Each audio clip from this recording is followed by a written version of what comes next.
Iran और Israel के दरमियान होने वाली मुख्तसर मगर शदीद जंग के 12 रोज बाद अमरीकी सदर डोनाल्ड ट्रंप के एक ट्वीट ने सबको हैरान कर दिया कि दोनों ममालिक में जंग बंदी हो गई है।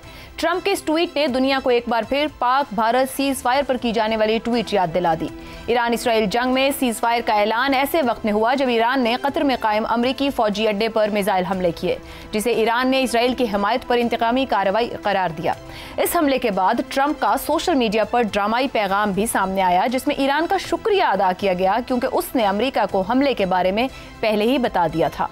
ताहम ईरान और इसराइल के दरमियान सीज फायर ने कई अहम सवालात को जन्म दिया है। ये जंग कौन जीता, कौन हारा, क्या वाकई जंग खत्म हो गई या अभी ये एक वक्फा है? इस जंग ने मशरिक़ वस्ता में क्या कोई न्यू नॉर्मल मुतारिफ करवाया है? पहली बात यह है कि ईरान ने आलमी दबाव के बावजूद दिफाई सतह पर खुद को एक मजबूत कुव्वत के तौर पर मनवाया है।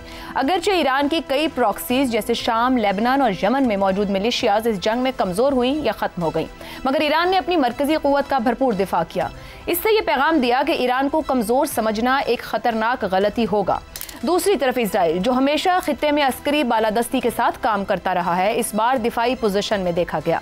ईरान के बराह रास्त हमलों ने इसराइल की दिफाई सलाहियत और इंटेलिजेंस की साख पर सवालात उठा दिए। ये कहना कबल अज़ वक्त होगा कि इसराइल हार गया, मगर यह जरूर कहा जा सकता है कि इसराइल अब वो वाहिद नाकाबिले तस्खीर ताकत नहीं रहा जैसा कि वो माजी में खुद को समझता था। क्या ये जंग बंदी बज़ाहिर एक वक्ती हल है और क्या इसके असरात आने वाले महीनों में जाहिर होंगे? इसराइल की पॉलिसीज, ईरान की हिकमत अमली और खित्ते में अमरीकी किरदार को क्या अब नए अंदाज से परखा जाएगा? क्या मशरिक़ वस्ता उस दौर में दाखिल हो चुका है जहां इसराइल की एकतरफा गुंडागर्दी का जवाब भरपूर मुज़ाहिमत के जवाब में दिया जाएगा, या फिर इस जंग बंदी ने मशरिक़ वस्ता में स्टेटस को ही बरकरार रखा है? सबसे बढ़कर मशरिक़ वस्ता में अरब इसराइल जंगों के जो असरात सामने आए, क्या अब ईरान के असरात भी वाज़ेह तौर पर इस खित्ते में नजर आएंगे या नहीं?